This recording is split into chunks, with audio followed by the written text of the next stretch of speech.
What's up, everybody, and welcome to my AEW Dynamite review, the Fallout show from AEW Revolution last Sunday. Please check out that review if you can. Me and my co-host for that night, J-Rod, we did review the show, talked about for a good hour, 20 minutes, if I'm not mistaken. So we did talk about a lot about that show, okay? And I think we did a pretty good job. So go check that out when you can. It is uploaded right now. But the Fallout show, what were they in Fort Myers, Florida tonight? And a lot going on in this show, which I gotta say, they crammed a lot into this show for a Fallout show. Several title matches on the line. But we did kick it off with Chris Jericho. Chris Jericho coming out there, basically talking about what happened back at Revolution, saying it was one of the greatest nights of his career. Even though he did tap out to Eddie Kingston, his neck still pretty sore and whatnot. He had one of the best matches. Probably his best match, he said, in AEW right now. And he said Kingston brought out something to him that hasn't been brought out in a very long time, and he didn't even know if it existed anymore. And Jericho basically went on to say, he didn't live up to his word, and about everything, and he needs to give his word. He refused that handshake, and yeah, he felt the same way as the fans being booed, but he was frustrated, he was angry, so he wants to make it up to Kingston that Kingston beat him, and he has his respect, so he would shake his hand. Eddie Kingston did came out and talked to Jericho, talked about, listen, he's lost a lot of big matches, he's faced a lot of big names, but he hasn't won the big one. And he talked about he wasn't going to come to this match. He was going to stay in his hotel room and just drink and whatnot and not do anything. I know he kept yelling at some fan in the crowd about some with Steve Austin. So I don't know. I guess he didn't. I guess he kept arguing with them. At least he didn't kick out the fan, because nowadays they love kicking out fans if you make the wrestlers mad for some reason. Just yell at the fans and then go back to your promo. We don't need to kick people out the building. But he talked about he wasn't going to make it, that he was just going to drink and just go back to being the old Kingston. But he said he couldn't do that and whatnot, because, when he finally won the big one, he talked about how he went to his hotel room and he cried and whatnot, because he talked about all the people that spoke to him at the fan fest and that they looked up to him and everything, especially after his Players Tribune article, and how, he talked about how some of these fans that came to them saying that, hey, thank you, because, they almost offed themselves and whatnot if it wasn't for that article they read from him and stuff. So he inspired a lot of people. But then he went back on to talking about Jericho then, basically saying, something that's missing inside you, you don't want to shake my hand, okay? And he says, I respect you. I respect everything from Japan, and talking about with Eddie Guerrero and Dean Malenko, and we can't talk about Pegasus Kid, Benoit, but King said, Jericho, you've proved him and everyone else wrong, that you're still the number one guy around here. You're still that guy. You still can go. You can still do it. And, but you didn't shake my hand and stuff. But Jericho says, listen, everything you said was right. And he couldn't sleep for the last, few nights thinking about it. So he wanted to shake his hand right here, right now. Which they did shake hands. But then next, Daniel Garcia and Everrise came out then. They attacked Jericho and Kingston. Santana and Ortiz came out for the save then after that. They came out for the save, helping them, and they got a baseball bat. But when Jericho was helping Santana Ortiz, holding up Garcia, Jericho hit Santana with a baseball bat. He started giving these weak-ass baseball bat shots, but obviously he's got to be safe with them. Jake Hager came out then, which he was very conflicted. He didn't know what to do. So he ended up just attacking Kingston them then. And then they beat the hell out of all of them. And, he hit everyone with the baseball bat. And then they got a table then. And by God, this powerbomb looked pretty scary. Even, Hager looked kind of concerned there. I thought he missed the damn fucking table powerbombing Kingston through it. But Jericho, like I said, they end up powerbombing them. And Jericho said that, this is now the Jericho Appreciation Society. And that was entertainment. So obviously the Inner Circle must be dead, or it must be Inner Circle 2.0. But it's obviously dead now. And now Jericho has a new group. They took off their jackets. Where does Sammy Guevara lead into all this now? Because what side does he choose? And we'll get into him later on. But yeah, the Inner Circle is dead. I'm kind of glad about that, because Santana Ortiz need to be gone from that a long time ago. So this does help. But Jericho turning heel, hey, quick of a dime, folks, and it was great. Eddie Kingston, just another great promo from him in general, but I thought him and Jericho did a great, promo, um, promo out there in general. So that was really good.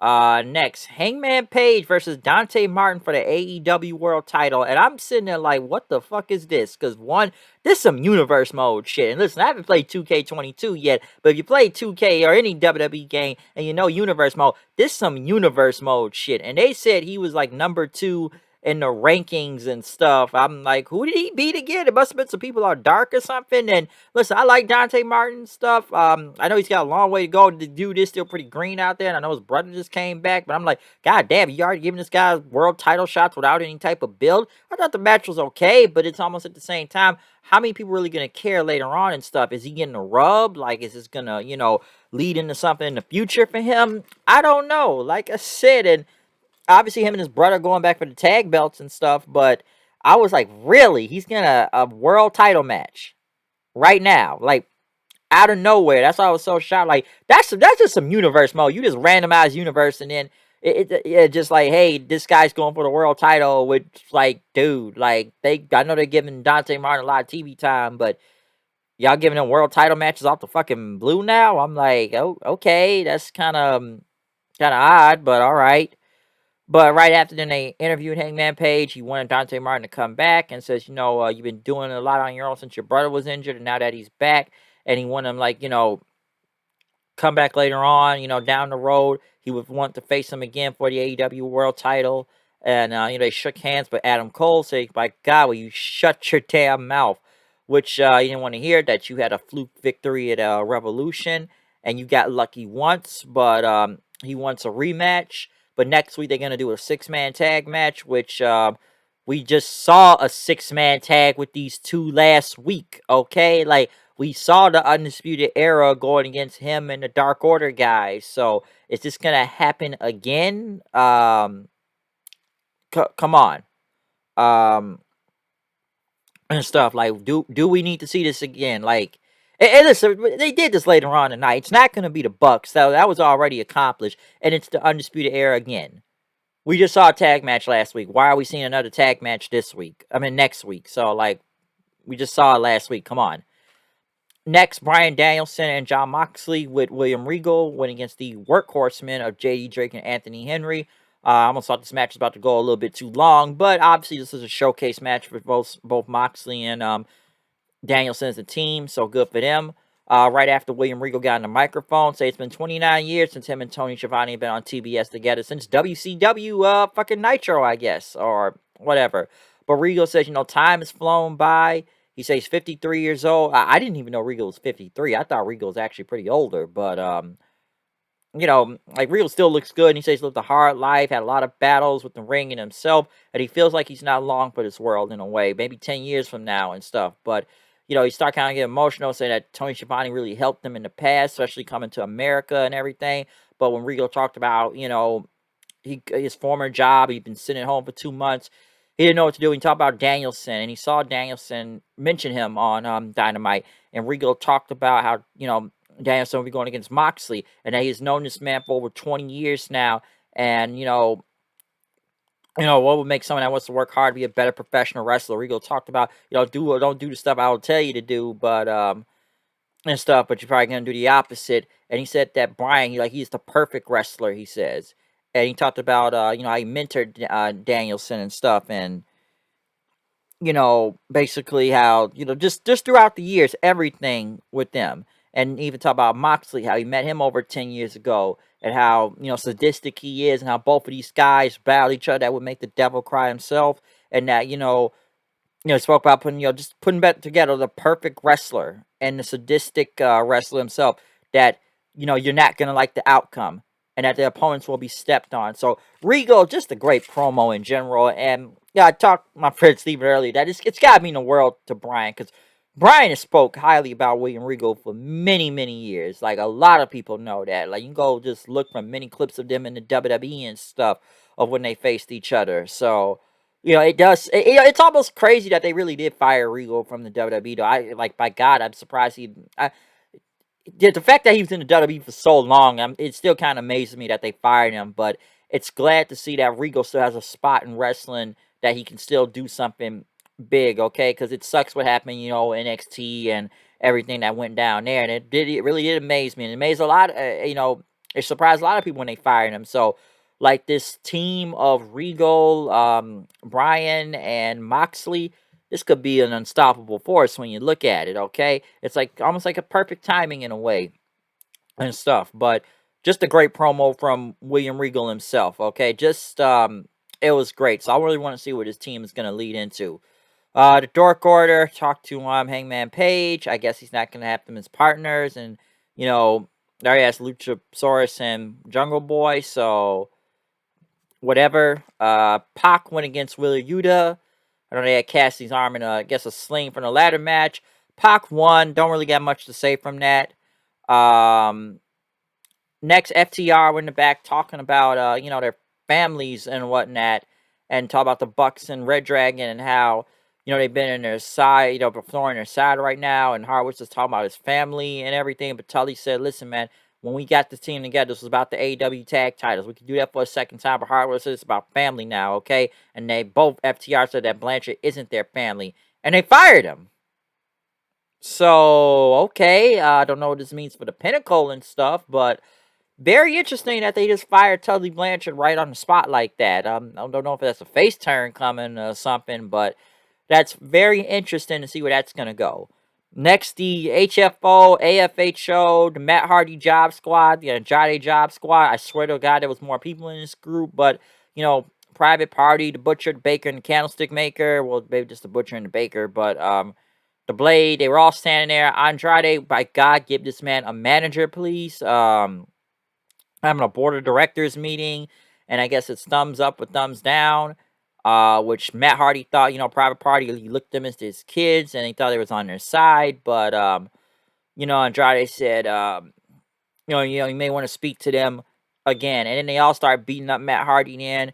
They, got a chair after that. Darby Allin came out with Sting, as they're still beating up Matt Hardy, and Darby Allin and Sting slowly walking, just not even, no rush to save the man, just watch him get the shit kicked out of him, and they just take their time walking, which Darby and Sting get in the ring then, and they start going against, the HF Andrade and all them. Next thing you know, and I'm sure everybody saw this coming, but Jeff Hardy, which I believe today is his last day on the 90-day contract, but it doesn't really go in effect until tomorrow. But I guess Jeff Hardy was like, fuck it, Ed. Jeff Hardy, of course, was going to get a huge pop. We all saw that coming. And he came out to the Hardy Boys music, which I'm going to say something about that in a second. But Jeff helped clear the ring. Twist of Fate by Matt. Swanton Bomb. The Hardys hugged, and then them and Sting and Darby just kind of looked at each other. Could it be in a tag match later on?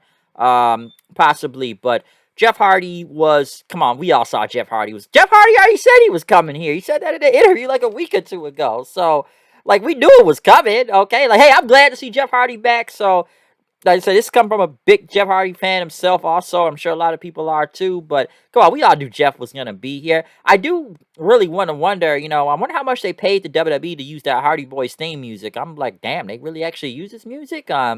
Okay, I don't know if they paid the WWE, a lot of money for that. But hey, if you paid them for that, please pay for No More Words and bring that back. Because, hey, I was happy when No More Words came back, even though for the short time it happened when Jeff was with the WWE still. But some would say Jeff was just like, fuck it, because of the whole drug test thing, and Jeff actually did pass the drug test, and, he really wasn't on some shit, and apparently, they tried to offer him a spot in the Hall of Fame, but he just declined it, because Jeff still has a lot in the fucking tank, but, hey, he's back, him and Matt are back, the Hardys are back again, are they broken, are they not broken, what will the Hardys be again?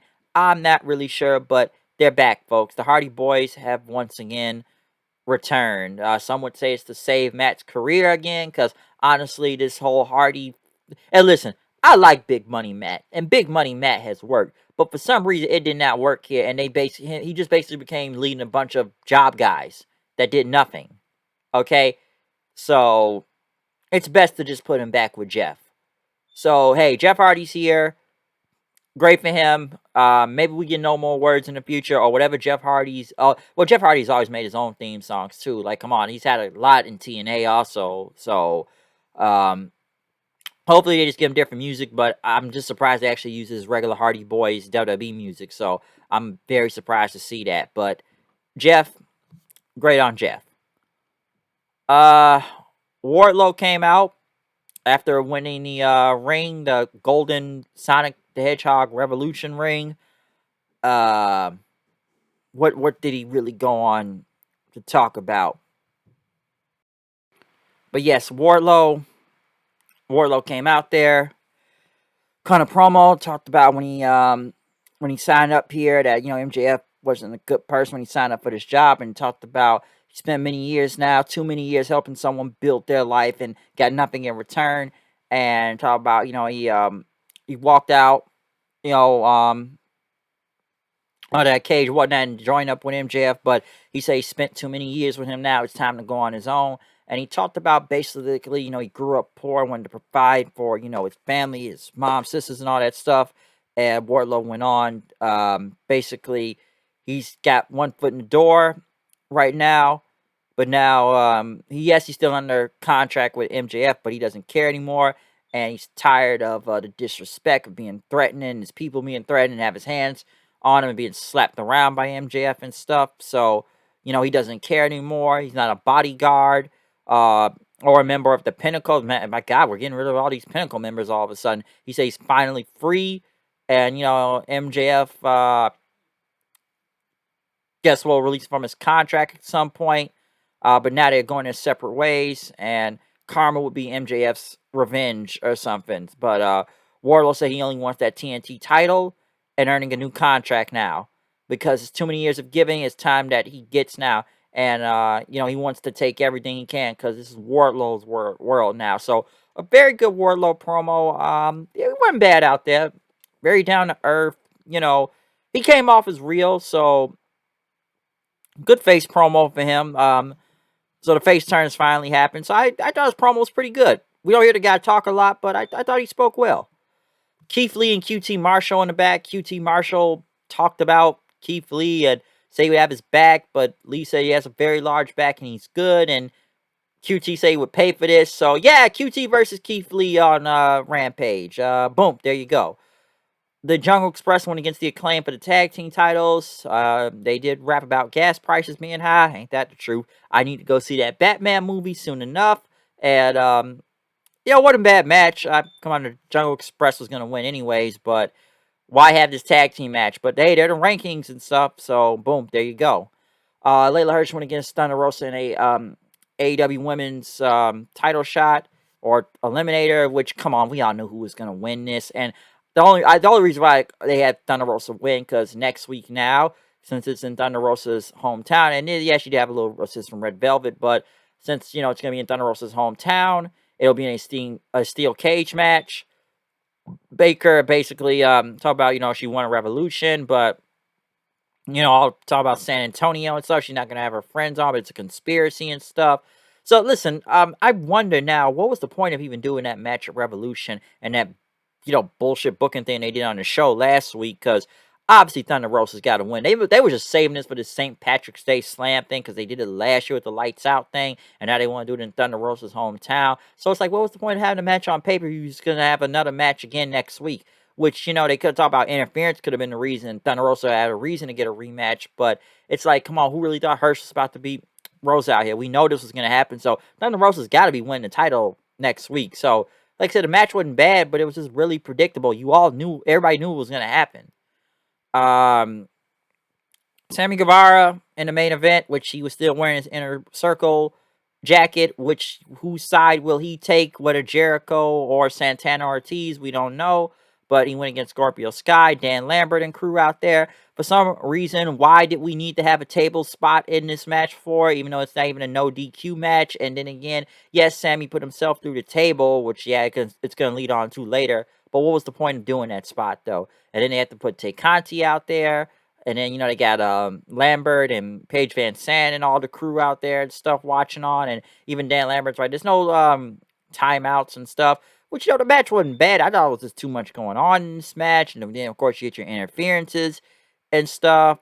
Sammy get the GTH and he's going for the 630 and stuff, but Sky put his knees up. Lambert's distracting the referee. Paige took out Tay Conti then, and you know, Scorpio Sky just finished here and won. So I'm glad Scorpio Sky finally got a win around here and finally got some gold and stuff, because I feel like he's been standing around doing nothing. But they say he's been undefeated for 360 something days, even though we barely see him in the ring in general. But we happen to see him in this title match, and he won. The question is, what happens after now? How will this title match work? But they beat up both Sammy and Conti, and why do we still have two TNT belts?